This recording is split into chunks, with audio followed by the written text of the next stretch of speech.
আসসালামু আলাইকুম। কেমন আছেন সবাই? আশা করছি সবাই অনেক ভালো আছেন আর আমরা সবাই অনেক ভালো আছি। তো আমি চলে আসলাম আমার প্রথম ব্লগ নিয়ে। আশা করছি সবার অনেক ভালো লাগবে আর সবাই আমাকে অনেক ভালোবাসা দেবে। তো দেখতে পাচ্ছেন আমি আমার আজকের ব্লগটা সকাল থেকে শুরু করেছি। আর সকালে আমার ছেলে আমার মায়ের কাছ থেকে ডিম পাউরুটি খেতে চেয়েছিল, যে সকালের নাস্তা ডিম পাউরুটি করে দাও। তো আমার মা সেটা কি বানিয়েছে আমিও ঠিক জানি না। তো যাই হোক, কেয়ার করা যেটাই বানিয়েছে ওটাই খেয়ে আমরা মা ছেলে মেয়ে বেরিয়ে পড়লাম স্কুলের উদ্দেশ্যে। তো আমি সকালে সাধারণত কিছু খেয়ে বের হই না, কিন্তু যেহেতু মা এসেছে, মা থাকলে আসলে আমি একা অতটা পেরে উঠি না। ছেলে মেয়ে দুইটার পিছনে আমার দুই জায়গায় স্কুলে যেতে হয়। তো অনেক দৌড়াদৌড়ির কারণে আমি রান্নাবাড়া একটু কমই করতে করি মানে যেটা মোটামুটি। তো ছেলে ওর নানির আশা দেখে আজকে সকালে বলল যে কিছু একটা খেয়ে বের হবে। তো যাই হোক, যেটা পেরেছে সেটাই করে দিয়েছে, তো ওটাই আমরা কোনো রকম খেয়ে বেরিয়ে পড়লাম। আর ভাবলাম যে বাইরে হাঁটতে হাঁটতে তোমাদের সঙ্গে একটু কথা বলে নিই। তো আমি ছেলে মেয়েকে নিয়ে স্কুলে পৌঁছিয়ে দিয়ে আবার বাসায় চলে এসেছি। বাসায় এসে আমি রান্না সেরে আবার ওদের নিয়ে টিফিন নিয়ে বের হতে হয় আমার, এই জন্য।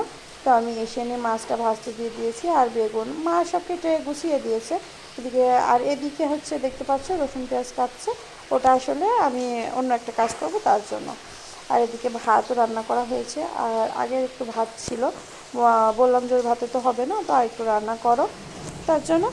আর আমি এদিকে চলে আসলাম হচ্ছে শোকেস থেকে ভুট্টা বের করতে। তো আমার মা ওইদিকে রসুন পেঁয়াজ কাটছে, বললাম না একটা কাজ করব, আসলে ভুট্টা ভাজি করব। তো ভুট্টাটা এই সময় আমাদের খুব ভালো লাগে ভুট্টা ভাজা খেতে। আমার বর, ছেলে মেয়ে সবাই মোটামুটি খুব ভালোবাসে। তো যাই হোক, ভাবলাম যে তরকারিটা বসিয়ে দিয়ে তারপর এদিকে ভেজে নেব ওটা। তো এদিকে আমার মাছ ভাজা কমপ্লিট, তার ভিতরে আমি রসুন পেঁয়াজ মশলাটা ভেজে নিচ্ছি একসাথে। মাছের মাথাটা একটু কম ভাজা হয়েছিল, তো ভাবলাম ওটা একপাশে হোক, আমি রসুন পেঁয়াজটাকে ভেজে নিই। আসলে আমি তরকারিতে ভাজা মশলাই দিই, আমি কেটে কুটে রান্না করি। হচ্ছে আমার বিলিন্ডারটা নষ্ট হয়ে যাওয়ার ফলে আমি মশলাটা করে রান্না করা হয় না, এভাবেই রান্না করি। তো মা ওইদিকে রসুন পেঁয়াজ কমপ্লিট করে ভুট্টা ভাজার জন্য আর কাঁচামরিচ আনা হয়েছিল, ওটার বোটাগুলো ছাড়িয়ে দিচ্ছে। আর আমি এদিকে রান্না করছি। তো আমার হচ্ছে আমার আসলে মরিচের বোটা থাকলে কিন্তু মরিচ নষ্ট হয়ে যায়, আর আমার নর্মাল ফ্রিজটা নষ্ট হয়ে গেছে, যার কারণে আমার মরিচগুলো তো আরও আমি রাখতেই পারছি না।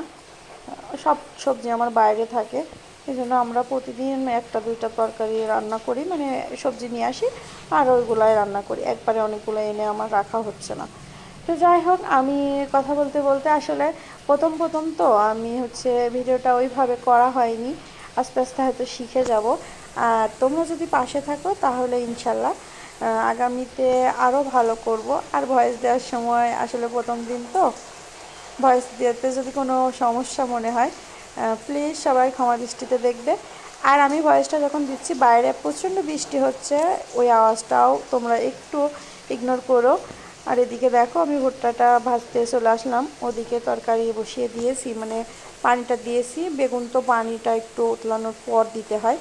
তো যাই হোক দেখো, আমার তরকারি আজকে বেশি হয়ে গেছে। মা বলছিল এটাতে না দিতে, আমি বললাম যে না, হয়ে যাবে হয়ে যাবে, কিন্তু দেখছি যে আসলেই হচ্ছে না, মাছ দেওয়ার সময় আরও কষ্ট। তো যাই হোক, আমি আজকের মতো বিদায় নিব। সবাই আবারও বলছি পাশে থেকো।